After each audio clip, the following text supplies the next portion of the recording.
नमस्कार साथियों, स्वागत है आपका आपके YouTube चैनल प्राइम एजुकेशन 25 की एक नई वीडियो में। आशा करते हैं आप लोग स्वस्थ और मस्त होंगे और आपकी तैयारी बखूबी अच्छी तरीके से चल रही होगी। आज पर्यावरण के दूसरे भाग में मैं आपके सामने उन महत्वपूर्ण प्रश्नों के साथ आया हूं जो विगत परीक्षाओं में बार बार पूछे गए हैं, जिनके भविष्य में 100% आने की पूर्ण संभावना है।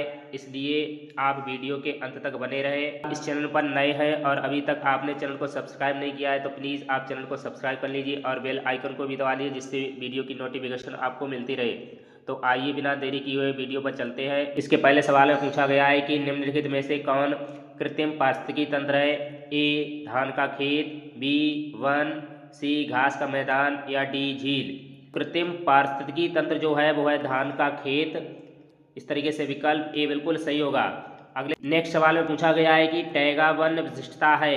ए भूमध्य रेखीय क्षेत्र की, बी उष्ण कटिबंधीय क्षेत्र की, सी उपोष्ण कटिबंधीय क्षेत्र की या डी समशीतोष्ण क्षेत्र की।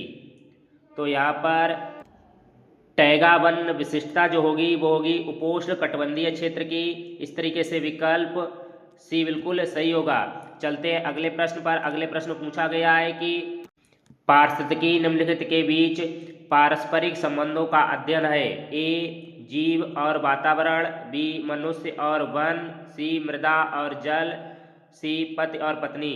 तो पारिस्थितिकी जो है वो जीव और वातावरण के बीच संबंधों का अध्ययन है। इस तरीके से विकल्प ए बिल्कुल सही होगा।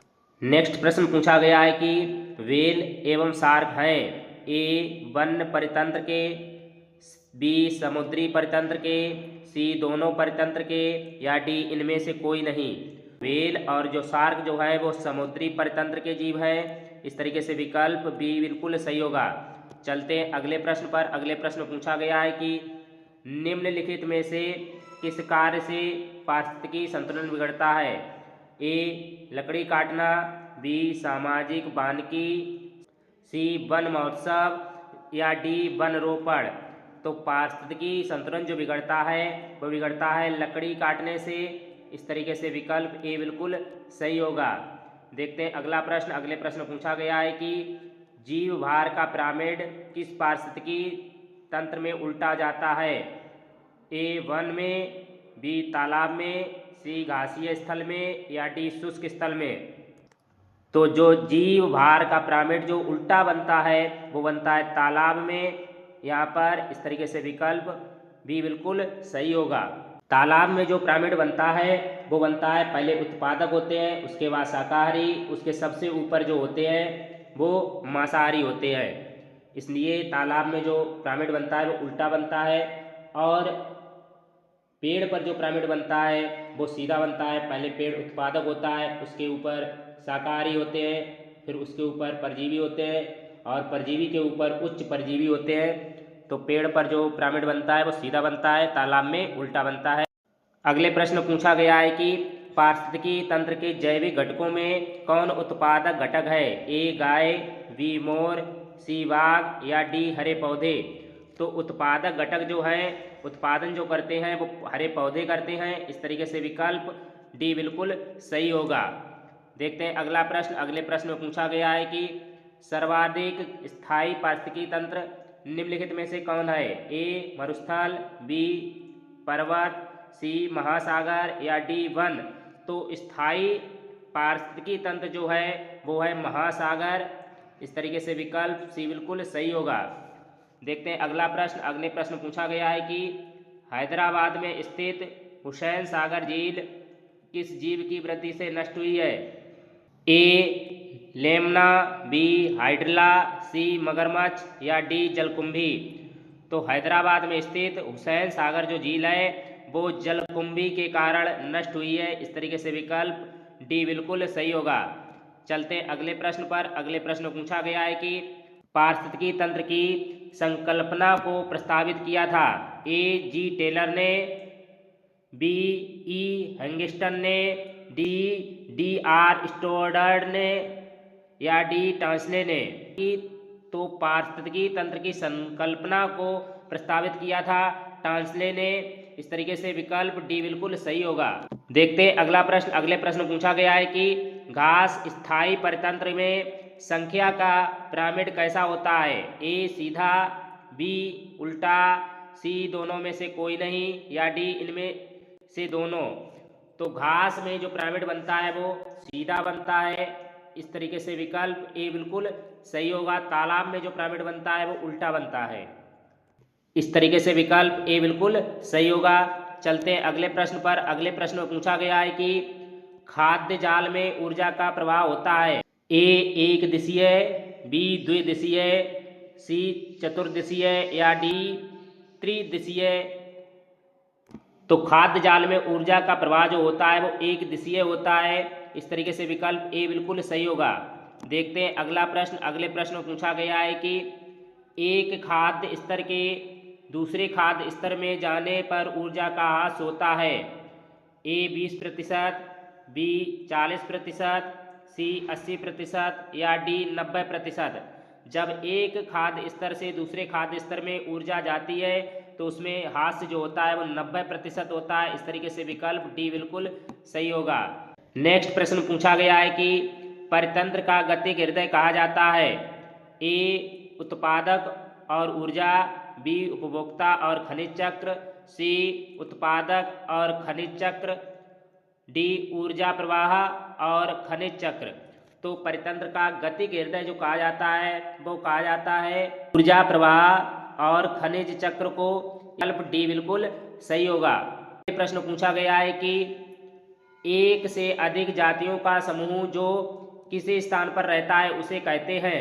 ए परितंत्र, बी जैव समुदाय, सी जैव समुच्चय या डी ए और सी केवल। तो एक से अधिक जातियों का समूह जब किसी स्थान पर रहता है उसे कहते हैं जैव समुदाय, इस तरीके से विकल्प बी बिल्कुल सही होगा। नेक्स्ट प्रश्न पूछा गया है कि एक परितंत्र में शैवाल हरिकाई का स्थान होता है। ए उपभोक्ता का, बी उत्पादक का, सी अपघटक का या डी इनमें से कोई नहीं। तो हरी इकाई का जो स्थान होता है वो होता है उत्पादक का, इस तरीके से विकल्प बी बिल्कुल सही होगा। प्रश्न में पूछा गया है कि पारितंत्र में मानव है। ए सर्वाहारी, बी मांसाहारी, सी शाकाहारी या डी अपघटक। मानव जो है वो सर्वाहारी की श्रेणी में आता है, इस तरीके से विकल्प ए बिल्कुल सही होगा। नेक्स्ट प्रश्न पूछा गया है कि वायु एक है यौगिक तत्व मिश्रण या विद्युत अपघट्य। तो वायु जो है वो एक मिश्रण है, इस तरीके से विकल्प सी बिल्कुल सही होगा। आशा करते हैं ये वीडियो आपके लिए बहुत ही हेल्पफुल होगा। चैनल पर नए हैं और अभी तक आपने चैनल को सब्सक्राइब नहीं किया है तो प्लीज़ आप चैनल को सब्सक्राइब कर लीजिए और बेल आइकन को भी दबा लीजिए, जिससे वीडियो की नोटिफिकेशन आपको मिलती रहे। तो आइए चलते हैं अगले प्रश्न पर। अगले प्रश्न पूछा गया है कि निम्नलिखित में से कौन सा तत्व समस्त पृथ्वी में सर्वाधिक मात्रा में पाया जाता है। ए सिलिकॉन, बी ऑक्सीजन, सी लोहा या डी एल्युमिनियम। तो पृथ्वी पर सर्वाधिक मात्रा में पाया जाने वाला तत्व है लोहा, इस तरीके से विकल्प सी बिल्कुल सही होगा। चलते अगले प्रश्न पर। अगले प्रश्न में पूछा गया है कि अंतरिक्ष यान में बनाया गया परितंत्र होता है। ए स्वनियंत्रित, बी कृत्रिम परितंत्र, सी जलीय तंत्र, डी अंतरिक्ष पारितंत्र। तो यहाँ पर अंतरिक्ष यान में बनाया गया जो पारितंत्र होता है वो होता है कृत्रिम पारितंत्र, इस तरीके से विकल्प बी बिल्कुल सही होगा। इस प्रश्न पूछा गया है कि एक पारितंत्र में मानव सभी जंतु होते हैं। ए उत्पादक, बी उपभोक्ता, सी ए और बी दोनों या डी इनमें से कोई नहीं। एक पारितंत्र में मानव और सभी जंतु जो होते हैं वो उपभोक्ता होते हैं, इस तरीके से विकल्प बी बिल्कुल सही होगा। देखते हैं अगला प्रश्न। अगले प्रश्न में पूछा गया है कि सामान्य रूप से आहार श्रृंखला में कितनी कड़ियाँ होती हैं। ए 2, बी 3, सी 4 या डी 5। तो सामान्य रूप से आहार श्रृंखला में जो कड़ियाँ होती हैं वो होती है 4, इस तरीके से विकल्प सी बिल्कुल सही होगा। चलते अगले प्रश्न पर। अगले प्रश्न पूछा गया है कि भौतिकी के जनक की संज्ञा किसको प्रदान की गई है। ए अर्नेस्ट हेकेल को, बी मेंडाक्स को, सी निक को, डी पार्क को। तो पारिस्थितिकी तंत्र के जनक की जो संज्ञा प्रदान की गई है वो की गई है अर्नेस्ट हैकेल को। इस तरीके से विकल्प ए बिल्कुल सही होगा। अगले प्रश्न पूछा गया है कि पारितंत्र का गतिक हृदय कहा जाता है। ए उत्पादक व ऊर्जा, बी उपभोक्ता व खनिज चक्र, सी उत्पादक व खनिज चक्र, डी ऊर्जा प्रवाह व खनिज चक्र। तो पारतंत्र का गतिक हृदय जो कहा जाता है वो कहा जाता है ऊर्जा प्रवाह व खनिज चक्र को। इस तरीके से विकल्प डी बिल्कुल सही होगा। चलते हैं नेक्स्ट प्रश्न पर। नेक्स्ट प्रश्न पूछा गया है कि पौधों द्वारा नाइट्रोजन को किस रूप में ग्रहण किया जाता है। ए नाइट्राइट में, बी अमोनिया में, सी नाइट्रेट में या डी उक्त सभी में। तो पौधों द्वारा नाइट्रोजन जो ग्रहण की जाती है वो नाइट्राइट के रूप में ग्रहण की जाती है। इस तरीके से विकल्प ए बिल्कुल सही होगा। देखते हैं अगला प्रश्न। अगले प्रश्न पूछा गया है कि प्रकृति में ऊर्जा का मुख्य स्रोत है। ए उत्पादक, बी प्राथमिक उपभोक्ता, सी द्वितीय उपभोक्ता या डी सूर्य। तो प्रकृति में ऊर्जा का मुख्य स्रोत जो है वो सूर्य है। इस तरीके से विकल्प डी बिल्कुल सही होगा। चलते हैं नेक्स्ट प्रश्न पर। नेक्स्ट प्रश्न पूछा गया है कि प्रकाश संश्लेषण संपादित होता है।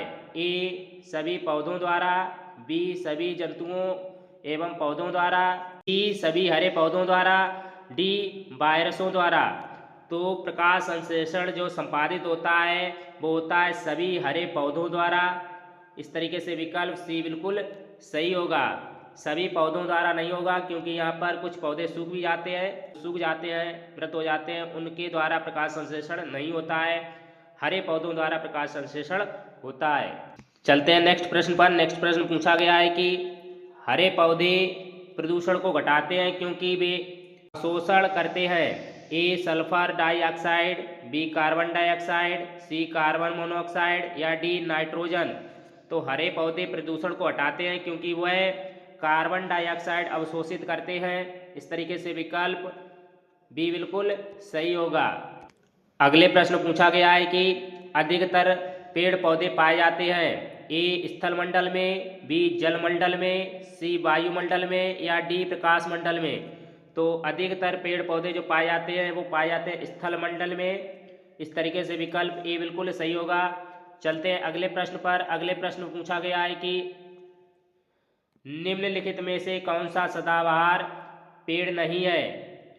ए नीम, बी इमली, सी बबूल या डी सहतूत। ये यूपीटेट 2011 की परीक्षा से लिया हुआ प्रश्न है। सदाबहार पेड़ नहीं है तो सदाबहार की श्रेणी में जो पेड़ नहीं आता है वो आता है सहतूत। इस तरीके से विकल्प डी बिल्कुल सही होगा। अगले प्रश्न पूछा गया है कि पौधों में प्रकाश संश्लेषण क्रिया किस रंग में सबसे अधिक होती है। ए नीले रंग में, बी पीले रंग में, सी लाल रंग में या डी हरे रंग में। प्रकाश संश्लेषण की क्रिया जो सबसे अधिक होती है वो होती है लाल रंग में। इस तरीके से विकल्प सी बिल्कुल सही होगा। आशा करते हैं ये वीडियो आपके लिए हेल्पफुल हुआ होगा। यदि आप इस चैनल पर नए हैं और अभी तक आपने चैनल को सब्सक्राइब नहीं किया है तो प्लीज़ आप चैनल को सब्सक्राइब कर लीजिए और बेल आइकन को भी दबा लीजिए जिससे वीडियो की नोटिफिकेशन आपको मिलती रहे। धन्यवाद।